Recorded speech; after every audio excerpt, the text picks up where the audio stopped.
Hey, folks, this is Brian Blessing. Hope you're enjoying the Hockey Betting Podcast. We have a couple chuckles, try to get you a lot of winners. If you like what you're hearing, hit the subscribe button, give us a review, give us a rating. Most importantly, enjoy the hockey and keep coming back to the Hockey Betting Podcast. You're listening to the Hockey Betting Podcast, presented by BetCrisCanada.net. This is the Hockey Betting Preview for Monday, March 16th and Tuesday, March 17th, 2020. And now, live from Las Vegas, the host of the Hockey Betting Podcast, Brian Blessing. All right, folks, here we go. The Hockey Betting Podcast. Brian Blessing in Las Vegas, Cam Stewart north of the border. And you're going to be, as best we can, we're going to be upbeat. It's hard to not be upbeat when you're talking to Cam Stewart. So we're going to have a couple of giggles. Cam, there were 5 games on the docket tonight. Boy, that Dallas-Arizona game, I think, was a nut under. Oh, it was Bishop and Kemper. Uh-oh. I mean, that was a 2-1 game if there was ever going to be a 2-1 game. Yeah, I love it now. Hey, Brian, I'm watching TV. It's like NHL Classics 2018, Chicago, Toronto. I'm like, oh, yeah, classic. 6-5 game, sure. I don't know about you, but I was entertained watching last year's Players' Championship yesterday. Actually, I'm serious. That was good. Yeah, now it's good TV. That's the thing with these networks, right? They got file video. They can roll forever. It's just call the shows Blast from the Past. They'll show all the greatest tournaments and whatever and games. And I guess the NHL is going to do that. I have one thing to say though, Brian, and I don't like to be negative on people, but first of all, kind of like a thumbs up, thumbs down. Thumbs up to New Jersey. They were the first team that started, we're going to pay the part-time employees, and they did that before anybody else jumped on board. And when you look at the organization, I thought, they don't. It's New Jersey, right? Like, that's what I love about it. They didn't have to do this stuff, but they did. So they get my total thumbs up and respect. Thumbs down to Calgary. I'm going to say, now they're paying part-time employees. Oh, yeah, it only took you a kid who set up a GoFundMe account and basically wanted only $10,000. They raised $60,000, and then it looked so bad. Okay, we'll pay these guys. So Calgary, get your head out of your ass as the Flames organization and figure it out. Your owner owns Boston Pizza. You can't chuck a little more money in there, you cheapskate. Get bent. I hope you heard this too, Treliving. Like, you're a clown. Unbelievable. All these. You know what I love? Okay, one more thing about other sports. Sorry, Brian. Go nuts. It's Get Off My Lawn today, featuring Cam Stewart. Zion Williamson, I get it. He's worth $8 million. And Gail Benson, owner of the Pelicans, worth $2.2 billion, is letting players pay for the employees. Hey, owners. That's why you got to be rich, because you're pricks. You don't like to spend one damn cent. Let everybody else do it for you, you jerks. Anyway, that's my take. You're worth $2.2 billion. Hey, lady, get out of bed and start donating some money. Don't make the players do it, stooge. Friendly thoughts from Cam Stewart. Do you not agree with me? Yes. Yes. I need to let you get the juices flowing. Yeah, I'll tell you something. Horse racing saved my life this weekend. Yeah, it was fun. It was great. I played Aqueduct. I hit Junior, Brian, and I got to hand it to you, Brian. I like blindly bet Junior Alvarado, especially when I see him on. I saw the horse. It said GB beside it. I'm like, ooh, Great Britain, Junior Alvarado, 9-1. Ding, ding, ding, ding, ding. And the funny thing is, our network, we just picked up a station in Atlanta, just picked this up because they needed programming, and I gave that like live pick on the air. But I got to give you credit for that, because you told me about the Junior Alvarado line bets. And the biggest thing, the biggest thing is too, when Junior Alvarado hops on a horse for the first time, the horse improves 4 lanes.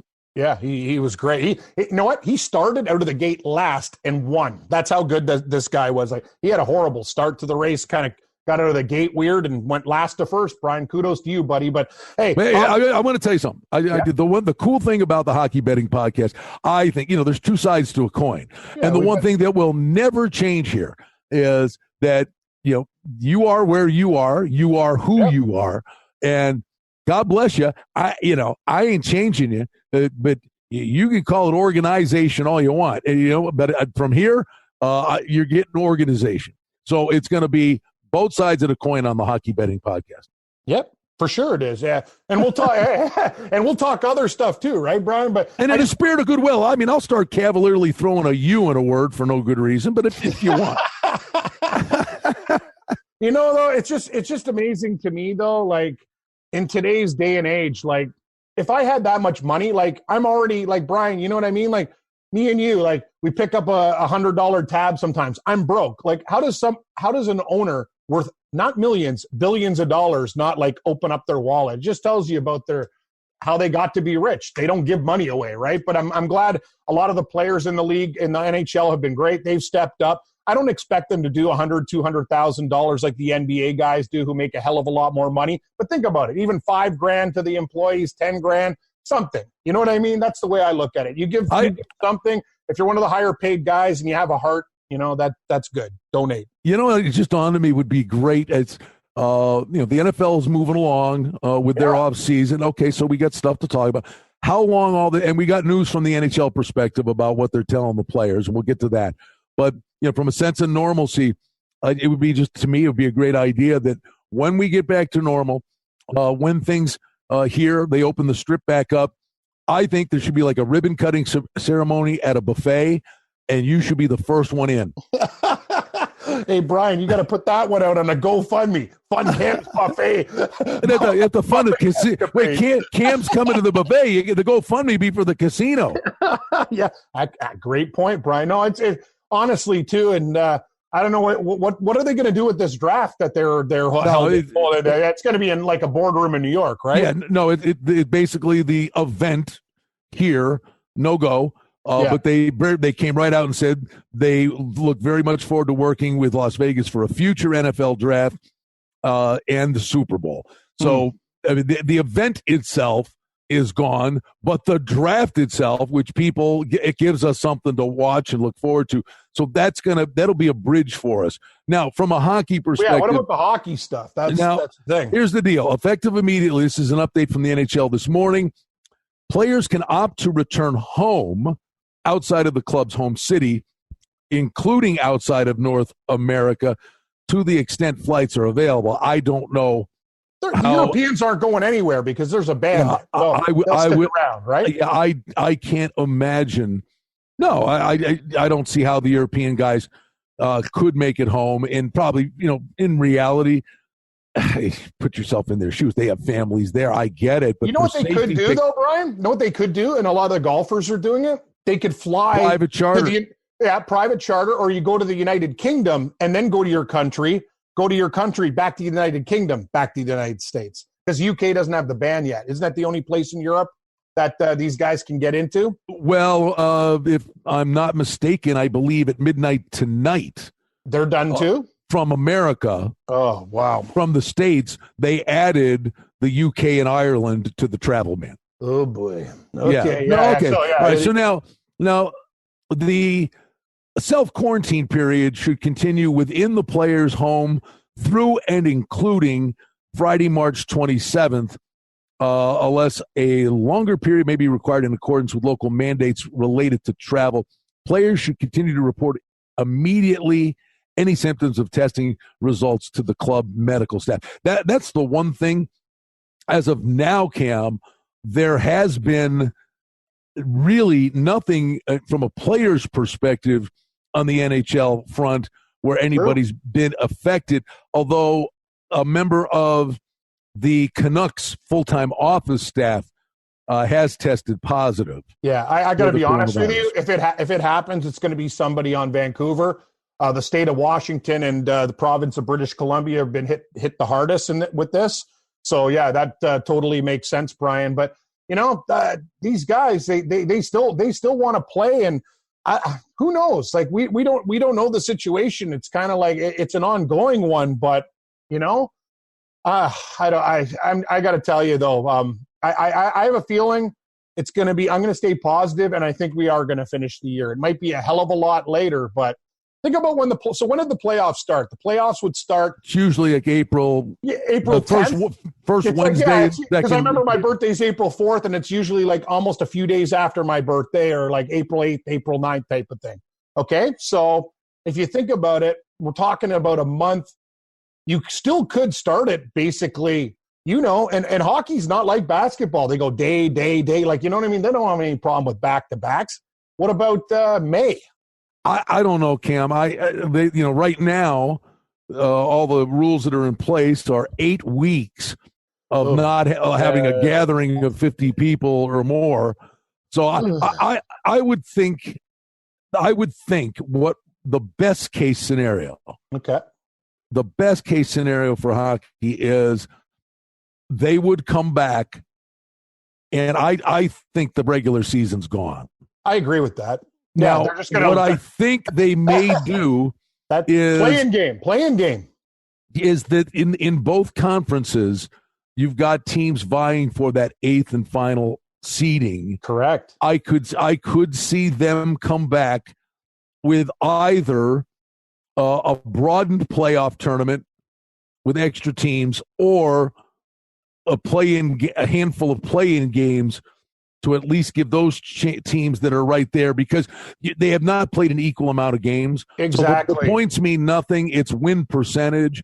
I can see an expanded, if glass is half full, if I could see an expanded playoff tournament where, it actually makes sense, Brian. I know the problem is it's the uneven games played, right? So you'd have to have basically like a week and have all those other teams, ding, ding, the ones that are still mathematically in contention. You play it out, you're done. Like that, I don't know how long that would take, but I think that totally makes sense, because you can't just throw a team in there and go, okay, this would have been this and winning. Yeah, like you have to be fair about the situation. This is not the NCAA tournament where you're thinking, well, did VCU make the tournament? No, like in NHL, it's cut in stone. They have winning percentages, they have games played and all that. I think that makes total sense. The problem is they're going to have a ramp-up period too, right? Without guys playing hockey this long, even when they get the okay, that's going to take a while. It's going to be like a quick little training session. Like, time is money, and But I totally agree with you that the regular season's toast. It's just how can we be fair to the teams that are on the cusp? And believe me, that's a glass is half full scenario. Oh, very full. Yeah.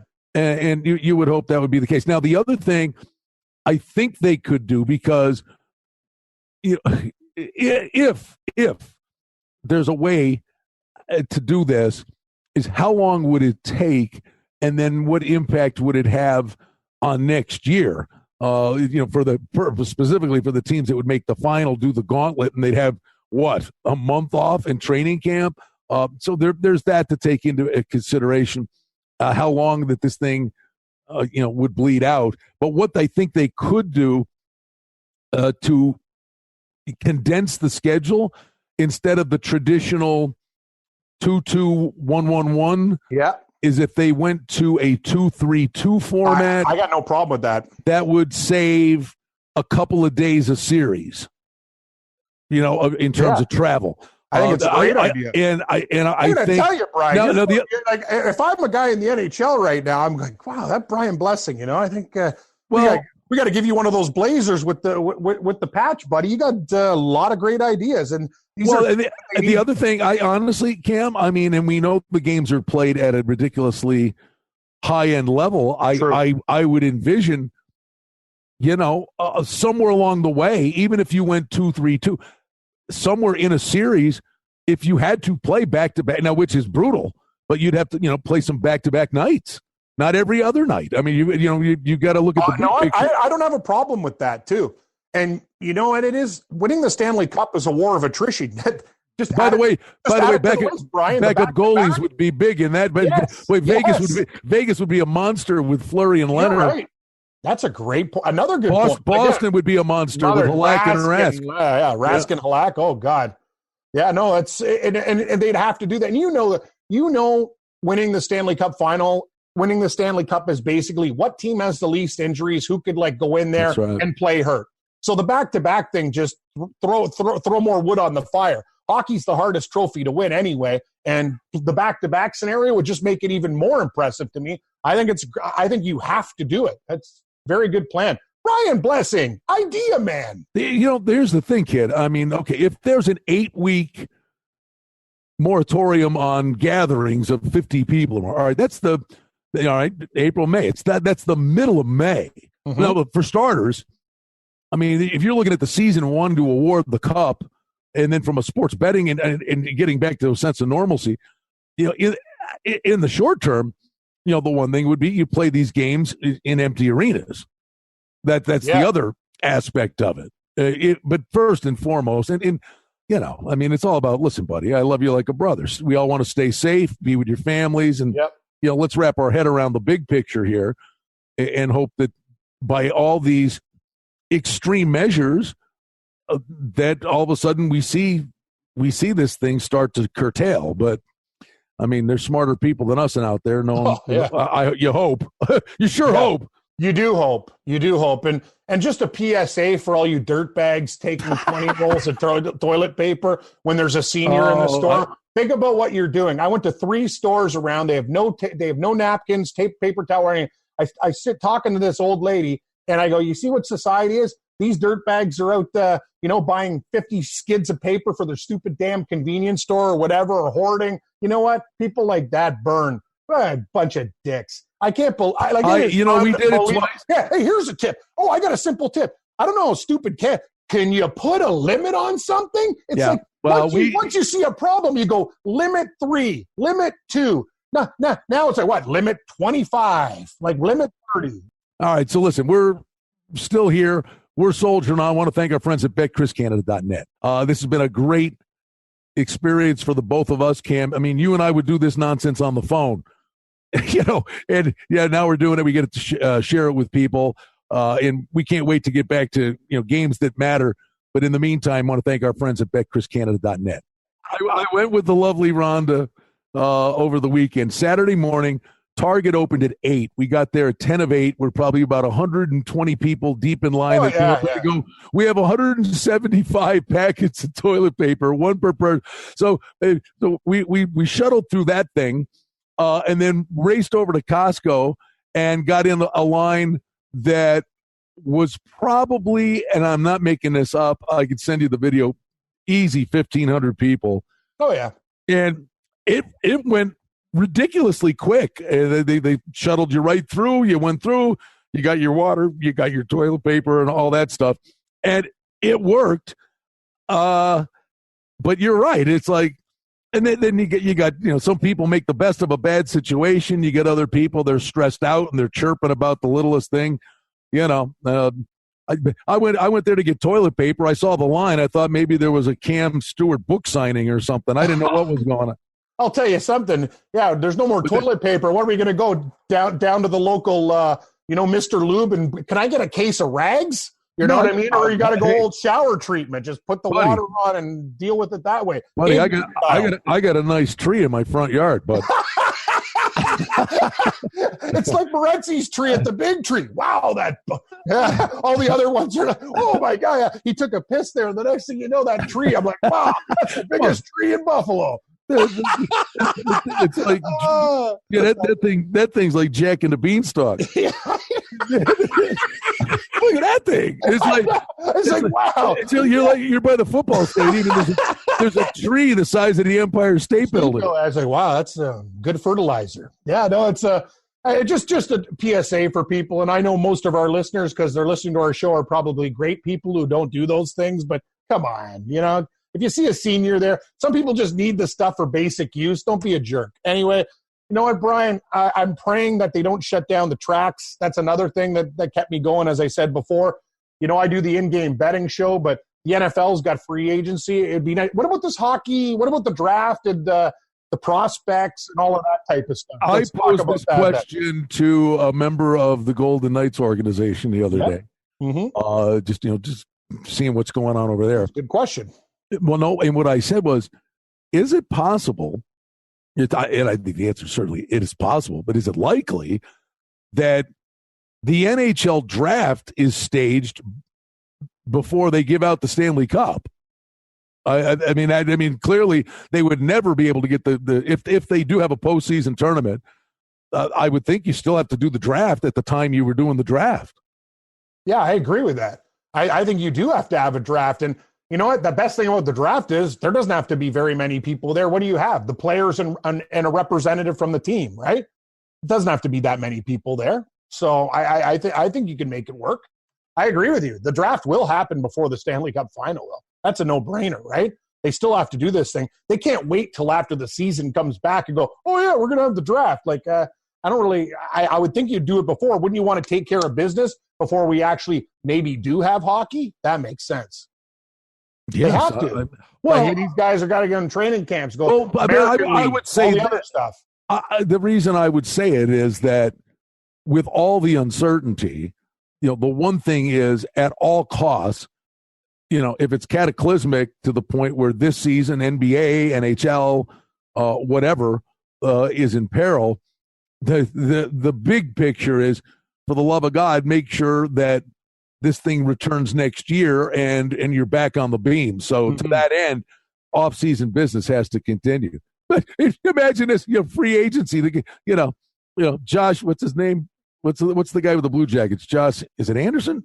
No, you're talking about Cam Atkinson? No, it's Josh something. Anderson. It is Anderson, I think. You're right. Everybody loves this guy. So he's playing for the Blue Jackets in the playoffs. In the meantime, he signed a 4-year contract with the Panthers in free agency while he's still a member of the Blue Jackets. Yeah, no, I don't know, Brian. You're right. There's people smarter than us in this business, but I'm just praying that they find a way to, keep the situation down. The problem is, even if you could, you always have to take the level of, we have to be 100% certain. And that means even more time. And even if they got it under control, there's going to be another waiting period after that. Do we really have it under control? And the point that I'm trying to make is, remember what happened in Italy? They thought they had it under control. And then the days, once they did, they had their worst days with 2,300 new cases. So they thought they were getting there, but they're not. And that's the problem. How are things in your neck of the woods? Huge. What?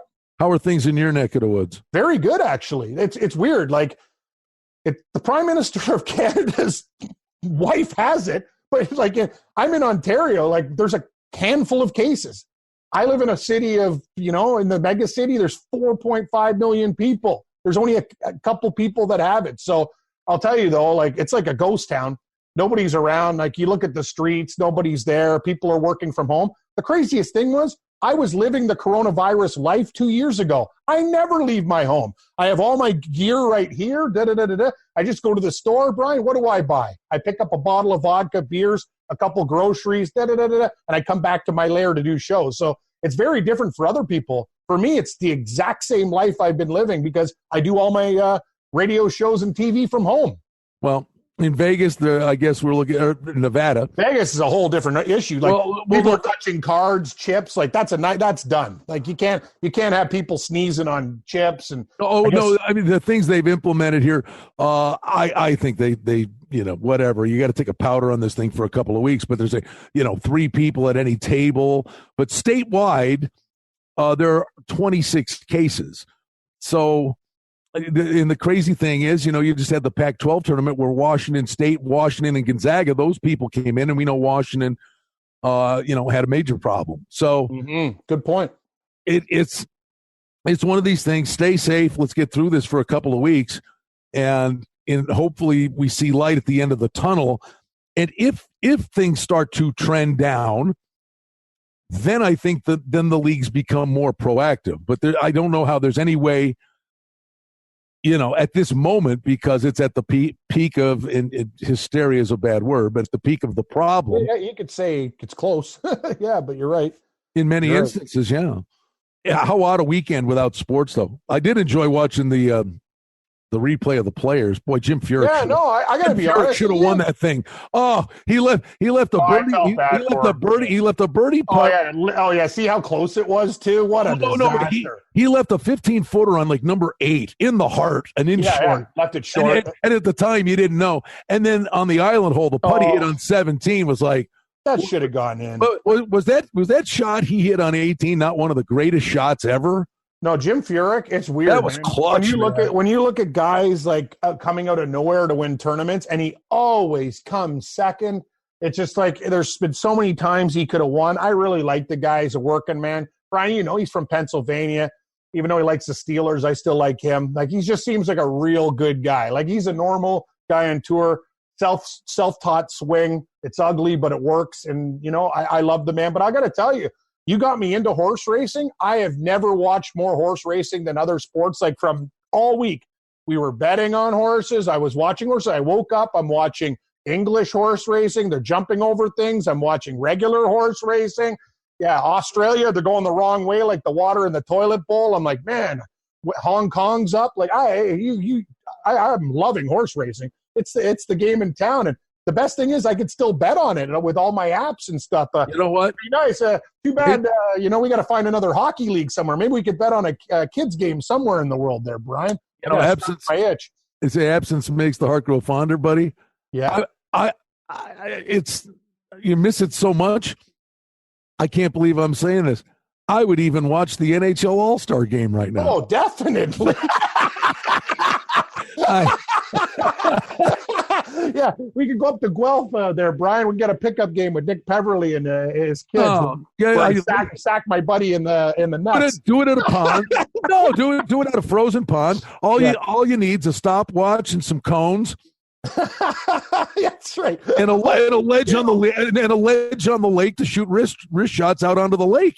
Yeah. No, hey, you know what the crazy thing? Baseball's talking about this Trevor Bauer stuff where they want to get a little game going. I'm surprised somebody from the other leagues is going to step up and want to do something like that too. We'll see. I don't think the PA is going to like that too much, but they're trying at least. Well, the big picture, the NHL's new information to the players is obviously, I think it's pretty telling. I do believe I got a funny feeling, Cam, they're not going to play again. I know. I'm trying not to go there, but that's, as a betting man, which we are, that's the bet. Yeah, I agree with you. It's just I don't know how they're going to make this thing work. Well, here's the final words. You need basically a miracle. Here's the final words of their release. It says, our objective will be that in addition to continuing regular updates, we'll be able to provide high-level guidance on the potential of opening a training camp period roughly 45 days into the 60-day period covered by the CDC's directive. So, again, if things start trending the right way, then we'll get updates from the NHL, because that's a good point, that they aren't just letting these guys get back and throw them out there, because God forbid. How many guys? I mean, you run the risk of, guys, going out there getting really hurt. Yeah, it's true. So yeah, there's going to be a ramp up period too. But don't worry, Brian. And everybody knows we're here. Well, we'll go do this thing as long as we can. We'll talk about, the future bets, the tickets, all that other stuff. What do you do in those situations? It's different for every book, right? Some are voided. So it's very, very interesting if you're holding a lot of tickets, wins, overs, Stanley Cup bets, Eastern Western Conference bets. I know we have a few of those tickets. So, it's going to be very, very interesting moving forward. And again, just the final footnote on this, that based on their release, that they would potentially open camps as soon as April 29th, followed by a 15-day camp, and games could begin by the middle of May. Well, I think that's if that happens, there's a season. Pretty simple, right? If not, there's none. No, and this is going to be a fluid thing. I think the things we can do, Cam, I guess, as we soldier forward here, we can start, evaluating the seasons that teams had. Yep. The rest of the week, and if it's put a lid on it, so be it. Or if it's that they're going to come back with a chance to compete for the Stanley Cup, but we can kind of evaluate the overachievers, the underachievers, and recap what's going on, because it was a great season. We were in the middle of a great season. Yeah, I got 3 futures too, Brian. I got your Vegas Golden Knights. I got the Colorado Avalanche. And who else did I take in the East? The Philadelphia Flyers. I got in before that little heater there. But anyway, we'll see what happens. That team's scary right now. You want to talk about a team that was wishing, some teams need, like we talked about it, like in basketball, like what teams needed the break, like the Raptors, because they're so beat down. If you're the Philadelphia Flyers, you're thinking, are you kidding me? We're the hottest team in the league. We're at home. They were just on a heater. This could be a disaster for them because they were really playing good. Well, let's wrap it with this, my friend, that let's hope that it's a cool day because this NFL stuff, their players and names being bandied about, the interviews and their signings and the free agency periods Wednesday. Let's hope that this is just a little push towards finding a way to get back to normal. And let's just hope for the best that all the measures that are being taken reap positive results. And we'll see if there's good news to come by the next time we convene you, my friend. Amen, brother. And by the way, our loyal listeners. Yeah, Brian, keep on listening to the Hockey Podcast. Maybe Brian will give you some horse picks, too. He's hot. Send me some my way, too, buddy. I'll be playing all day. All right, we love everybody. And by the way, we got some Twitter love over the weekend. Someone said, "What are you guys doing?" I said, "No, we'll still talk. We're going." And the guy, and we got that's the best news they had. I'm like, "Well, thanks for listening. We appreciate that." We do. We'll have a couple of giggles and try to stay positive, and hopefully, slowly but surely, the main order of the day is that this thing starts to wind down. Everybody stay safe, but let's look to the future and hope good things to come. You got it, buddy.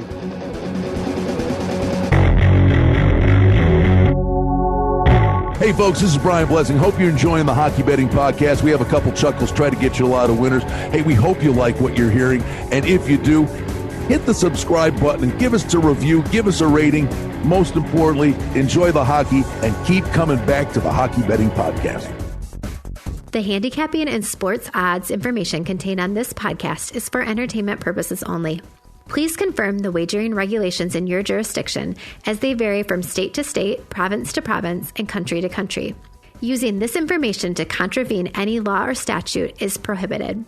The podcast is not associated with, nor is it endorsed by any professional or collegiate league, association, or team. This podcast does not target and is not intended for an audience under the age of 18. If you think that you have a gambling addiction, stop this podcast now and please seek help. Gambling and betting on sports is a form of entertainment and should be about having a good time. But when done excessively, it may negatively affect other areas of a person's life, such as their physical and mental health, school or work performance, finances, and or interpersonal relationships. At BetCrisCanada.net and the Hockey Betting Podcast, we're concerned about the addiction that gambling may cause, and for this reason, we encourage everyone to practice responsible gambling, an approach to gambling that helps you ensure that it remains an enjoyable activity. Here are the main principles of responsible gambling. Don't think of gambling as a way to make money. Always gamble with money that you can afford to lose. Set limits and stick to them. Never chase losses. Don't gamble when you're depressed or upset, and create a healthy balance. Always be aware of how much time you spend gambling or thinking about gambling, and do not allow gambling to cause you to miss out on time with family and friends or time spent on other activities you enjoy. By following these guidelines, gambling can be a good time and great entertainment. If you feel at any time that your gambling is taking away from important areas of your life, is causing you stress or depression, or is leading to financial losses that are beyond your control, please reach out for help. Learn more at responsiblegambling.org.